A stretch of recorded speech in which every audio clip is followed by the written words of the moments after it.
আসসালামু আলাইকুম প্রিয় বন্ধুরা, আমরা আজকে লালমনিরহাট জেলা স্টেডিয়াম পরিদর্শন করব।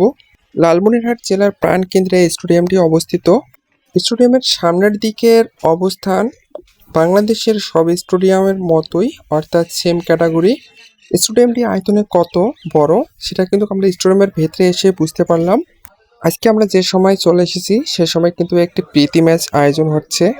আমরা কিন্তু সে সময় স্টেডিয়ামের ভিতরে প্রবেশ করলাম আর এই প্রীতি ম্যাচ দেখার সুযোগও পেয়ে গেলাম। বাংলাদেশের বা অন্যান্য রাষ্ট্র কর্তৃক যেগুলো খেলা হয় আন্তর্জাতিক খেলা, সেগুলো কিন্তু বড় বড় স্টেডিয়ামগুলোতেই মোটামুটি খেলা হয়ে থাকে। সে তুলনায় আন্তর্জাতিক খেলাগুলো বড় স্টেডিয়ামে মোটামুটি হয়ে থাকে, কিন্তু এই লালমনিরহাট স্টেডিয়ামটি আকারে অনেক ছোট হওয়ায় এখানে কিন্তু খেলার কোনো সুযোগ নেই, অর্থাৎ আন্তর্জাতিক খেলা হওয়ার কোনো সুযোগ নেই। এখানে দলগত প্রীতি ম্যাচগুলো হয়ে থাকে, অর্থাৎ বিপিএল এর মতো আন্তর্জাতিক খেলা এখানে হওয়ার সম্ভাবনা খুবই কম। আর বিশেষ করে লিগ খেলাগুলো এখানে খুব কম হয়, অর্থাৎ এখানে দেশের যাবতীয় ছোট ছোট লিগ আছে সেগুলো কিন্তু খেলা অনায়াসে হয়ে থাকে।